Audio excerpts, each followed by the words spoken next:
Ru é o cacete, rapaz. Vem com essa de tamborzinho Odegar. Pum, pum, ru. Pum, pum, ru. Pum, pum, ru. Ru, daqui a pouco eu vou te dizer o que é o ru, que é bom pra tosse. Bom, Brasil e Noruega aí nas oitavas de final da Copa do Mundo. A Noruega passou com muitas dificuldades contra a Costa do Marfim. Já previsível, já esperado. Era jogo de detalhe mais uma vez. Todo mundo sabia que a Noruega ia ter muitas dificuldades. E teve. Inclusive a Costa do Marfim, se fosse um pouco melhor, se tivesse um pouco mais de definição nas jogadas, na tomada de decisão no último terço de campo, nas finalizações cara a cara que teve, a Costa do Marfim poderia até vencer o jogo no tempo normal. Mas não conseguiu fazer. A Noruega, nas oportunidades que criou, basicamente matou o confronto e está classificado para as oitavas de final. Primeiro ponto aqui de análise, tá? Eu não sei se a Noruega vai repetir essa mesma escalação contra a seleção brasileira. Porque é quase que um suicídio. Cara, tu vai colocar Sorloth de ponta? Meu irmão, é a mesma coisa que Carlo Ancelotti, hipoteticamente, tá? Colocasse, se ele convocasse Pedro, colocasse Pedro, centroavante do Flamengo, para jogar como um ponta.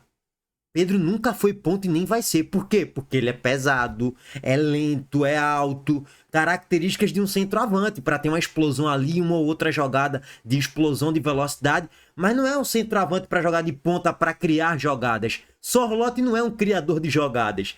E aí, se ele coloca Sorloth na ponta direita no jogo contra a seleção brasileira, ele vai estar dando tudo que a seleção brasileira quer. Um corredor esquerdo todinho para Douglas Santos desfilar, atropelar Sorloth na velocidade pela esquerda, junto com o Vinícius Júnior, para atacar as costas de Petersen, que é fraco, inclusive, que é muito fraco na marcação. Foi até substituído com o desenrolar da partida. Então você vai estar dando tudo que o Brasil quer. Você vai dar espaço para Vinícius Júnior e Douglas Santos, sempre no 2 contra 1. E se tu for ainda mais para cima da seleção brasileira, ou tudo é campo, aí, meu amigo, só Vinícius Júnior faz 2 gols contra a Noruega, se ele repetir essa escalação burra. Só que essa escalação, eu acredito que não vai se repetir contra a seleção brasileira. Por quê? Uma coisa é tu pegar a Costa do Marfim. Uma coisa é tu pegar o Iraque. Uma coisa é tu pegar o Senegal na fase de grupos. Outra coisa é tu pegar a seleção brasileira no jogo de mata ou morre. Eu acho que ele vai colocar mais um ponta ali. Um Oscar Bob da vida que é do Manchester City. E que é ponta, né, cara? Que é um jogador motorzinho. E que se ele colocar o Oscar Bob ali, Douglas Santos vai ser muito exigido. Porque a Noruega tem Oscar Bob na ponta direita, que vem entrando no segundo tempo dos jogos. Não entendo por quê, porque ele é bem mais jogador do que Sorloth para jogar como ponta. E na esquerda tem o Nusa, que vai atacar o tempo todo as costas de Danilo. E é um jogador muito chato no mano a mano. É um jogador de um repertório de dribles muito bom. E hoje fez um golaço. Num passe de Odegar, ele achou Nusa em condições no bico da grande área. Nusa domina, chapa a bola na gaveta e a Noruega faz 1-0. Já na reta final do primeiro tempo, né? E Copa do Mundo é sempre um jogo muito mental. Quando uma seleção faz um gol, ela cresce muito no jogo e já tem a possibilidade de fazer o 2-0. Às vezes faz, às vezes não. Hoje a Noruega, depois do gol marcado por Nusa, um golaço, no momento que a Noruega não era melhor do que a seleção marfinense na partida, a Noruega faz o gol e quase faz o segundo numa bola aérea. E aí vem o outro ponto da bola aérea. A seleção da Noruega na bola aérea é muito forte, tá? Isso aí tá escancarado. Pela razão, pela obviedade, né? Você tem um Haaland que tem 1,94 de altura. Você tem um Sorloth que é maior do que Haaland, que tá jogando como um falso ponta, né? Que flutua cortando para dentro também, mas é um falso ponta. É um falso 4-3-3, falso 4-4-2. Com Nusa fechando uma linha de 4, vamos dizer assim. Sorloth e Haaland um pouco mais lá na frente. E Odegaard tentando recompor um pouco mais pela ponta direita. Mas com a bola, Sorloth vai flutuar um pouco mais. Como um falso ponta para dentro, né? Uma espécie de segundo atacante. Que é meio que uma burrice isso no meu ponto de vista. Ó, mapa de calor de Sorloth. Pra vocês verem que eu não tô falando besteira. Sorloth na maior parte do tempo jogou como um ponta. E não como um segundo atacante, um centroavante ou algo do tipo assim. E isso é uma burrice tática, tá? Porque Sorloth nunca foi nem vai ser ponta. Então isso pode ser muito bom para a seleção brasileira. E Odegaard, eu vou deixar... Eu larguei o aço nele lá no canal Reserva, tá? Vou até deixar o link aqui da live que eu fiz pós-jogo de Noruega e Costa do Marfim. Odegaard, na hora que o caldo engrossa, pra ganhar duelo físico, não vai ganhar, irmão. Não vai ganhar. Quando o Odegaard for pra cima de... Lógico que ele é cabeça pensante, lógico que tecnicamente é diferenciado. Hoje ele deu passe pro gol de Nusa, mas um passe simples, comum também, não teve nada de extraordinário, não teve nenhum grande jogo de Odegaard, nada do tipo assim. Mas é um jogador diferenciado, que você tem que ter uma atenção especial, lógico. Mas se você botar alguém pra morder o calcanhar dele o jogo todinho, ele não vai ganhar nada, não vai ganhar uma, tá? É bom jogador? É, lógico que é. Pode fazer a diferença no confronto? Lógico que pode. É um dos melhores meias da atualidade, lógico. Tá no top 10 ali, pelo menos. Vem de boas temporadas com a camisa do Arsenal, mas eu conheço esse tipo de jogador, principalmente do Arsenal, que é pipoqueirozinho, que na hora do vamos ver some, desaparece. Eu espero que assim seja contra a seleção brasileira, tá? Eu falo assim, pisando em ovos que vocês não têm ideia. Bom, aí vamos lá, complementando, tá? Você tem Haaland e Sorloth, que são jogadores muito altos. Os zagueiros com mais de 1,90 também. O zagueiro pela direita com 1,96. O pela esquerda 1,92. Então o volante deles, o camisa 8, 1,95. Então é uma seleção muito forte na bola aérea. A seleção marfinense não é assim, exatamente assim. Tem o Diamondé, é uma seleção um pouco mais técnica com a bola no pé, que consegue ter um repertório maior de jogadas e hoje criou várias e várias oportunidades pelas laterais do campo. Inclusive, um dos piores em campo hoje foi justamente os laterais, Wolf e Pedersen. E eu não sou aqui o SofaScore não. Só tô pegando aqui como embasamento para minha análise, tá, gente? Vou deixar bem claro. Mas ficou claro, esse Diamondé, Pepe e Diallo quando entrou, que fez um golaço hoje no segundo tempo, fez o escarcel, pintou e bordou. Cara, esses caras não marcam bem. E os pontas da Costa do Marfim são muito bons. Assim como a gente tem pontas muito bons. Ryan, muito físico, muito técnico também, mas é um jogador também para driblar em velocidade, né? Muito mais do que num jogo parado. Assim como o Vinícius Júnior, físico, força física ele tem, técnica também, né? Muita velocidade. É um ponta completo e faz uma grande Copa do Mundo. Então, a seleção brasileira vai tentar explorar muito essas jogadas pelas laterais. E se o técnico da Noruega jogar Sorloth na ponta, ele vai estar dando o corredor todinho para o melhor setor do Brasil na Copa, que é a ponta esquerda com o Vinícius Júnior. Então, palpite, tá? Não acho que o técnico da Noruega vai colocar essa mesma escalação. Se colocar, eu vou levantar as mãos para os céus e eu vou agradecer, porque no mínimo 2 gols a gente faz nessa seleção da Noruega. Que tem um bom goleiro, que fez mais uma boa partida, mais uma boa atuação dele, o Nyland, né? Ou Nyland, como queiram pronunciar. É um bom goleiro sim, fez hoje pelo menos umas 2, 3 defesaças na partida. A Costa do Marfim criou muito no jogo todo, assim como a França criou muito contra a Noruega também sofreu um pouco contra o Senegal. É uma seleção que sofre muito defensivamente, do meio para trás é fraca. Ela é boa com Nusa, que é um ponta rabiscador, né?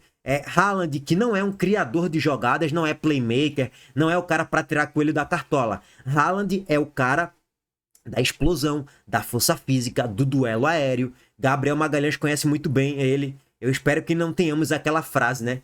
Magalhães conhece muito bem os ingleses, conhece muito bem Odegaard e Haaland. Odegaard, companheiro de equipe, e Haaland do Manchester City.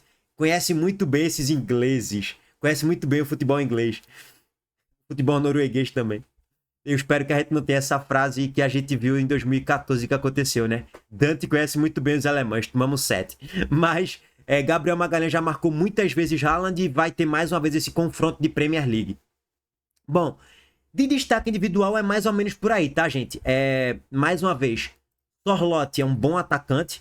Eu acho que ele vai ser banco. Haaland é o destaque deles. Nusa ótimo ponta e Odegaard no meio. E o bom goleiro Nyland, eu achei ele um bom goleiro para essa Copa do Mundo dos jogos que eu acompanhei.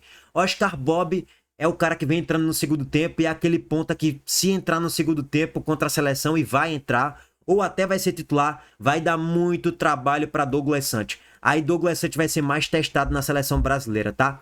Voltando pro jogo, cara, a Costa do Marfim teve bolas ali para empatar o jogo. Acabou empatando com o gol de Diallo, do Manchester United, numa jogadaça. Ele recebe o passe ali por dentro, corta 1, 2, 3, mete uma chapa ali na saída do goleiro, fez um golaço. Se a seleção brasileira fosse enfrentar a Costa do Marfim, eu ficaria mais preocupado com as jogadas em transição.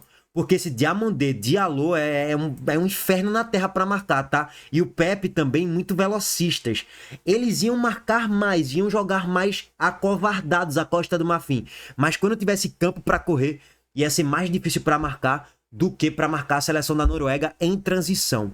Agora, na bola aérea, aí a seleção da Noruega vai dar mais trabalho e a seleção brasileira vai ter que ter cuidado nisso aí, tá? Dito tudo isso, vamos entrar no debate do mano a mano rápido aqui, tá? Gente, depois que... Só um contexto rápido do jogo, né? A Noruega tomou o gol de empate, depois responde rápido fazendo gol com Haaland na reta final do segundo tempo. Com a pré-assistência de Oscar Bob, ele dá o passe para Berg, que entra na grande área, solta o passe para Haaland e Haaland, sem goleiro, fez o gol. Haaland não fez nada o jogo todo hoje. Por quê? Porque tu não tem muitos pontas criadores de jogadas. Sorloth não é esse jogador. Nusa é mais um definidor também, um ponta finalizador, né? E Odegaard não fez nada o jogo quase que todo. Então, não é uma seleção que joga um grande futebol, não é uma seleção que chega voando ou algo do tipo assim. Para mim, a Noruega é pior do que a seleção japonesa, marroquina, que a gente acabou empatando e merecia até perder o jogo. Eu diria que a Noruega é um Marrocos piorado. Bem piorado até.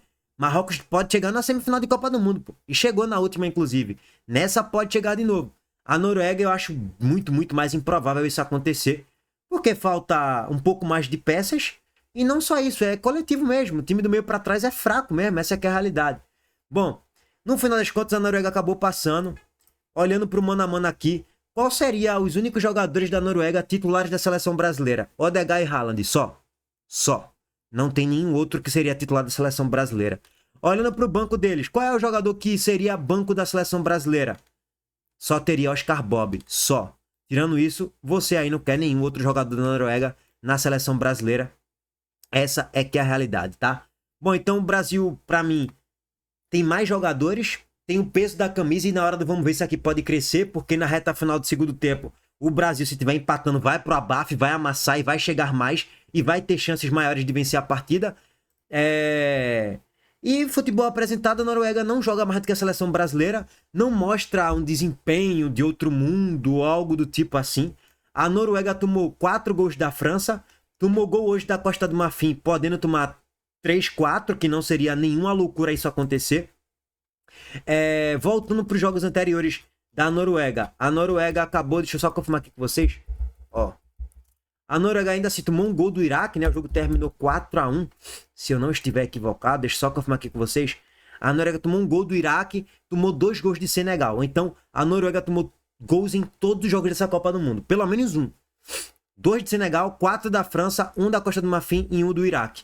Tomou ali 8 gols em 4 jogos, média de 2 gols sofridos por jogo. E a tendência é que o Brasil faça pelo menos 2 gols na Noruega. Se o Brasil fizer 2 gols, eu acho que o Brasil passa no tempo normal, porque a Noruega pra mim faz 1 no máximo. Porque é um time que não joga nenhum grande futebol, não tem nada de espetacular e grandioso nessa seleção não, tá? Bom, adversário acessível pro Brasil avançar, não tem nada garantido, não tô falando que já avançou, mas do que eu vi hoje, do que eu vi na Copa, é bom ficar esperto, que a Noruega pode avançar contra a seleção brasileira sim, mas quem tem que ter medo são eles, e não a gente. A gente é o Brasil, pô. Tem muito mais elenco, muito mais jogadores, muito mais treinador, muito mais repertório de elenco. Pra mim, joga mais bola do que a Noruega, vem crescendo pouco a pouco nessa Copa do Mundo. Então, acredito que o Brasil é favorito para avançar. Agora, se vai ou não, não tenho bola de cristal e não boto minha mão no fogo por absolutamente nada. O jogo é jogado, lambaria é pescado. Então, vamos aguardar. Tem muita coisa para rolar aí na frente ainda, tá, irmão? Espero que a gente consiga avançar. E é isso. Só mais uma informação. Nos 4 jogos que a gente enfrentou a Noruega, a gente não venceu nenhum. 2 empates, 2 derrotas. Tabu é feito para ser quebrado. Espero que a gente quebre nessas oitavas de final. Aquele abraço. Tamo junto. Valeu, gente. No vídeo pré-jogo do dia a gente faz uma análise mais completa. Tamo junto.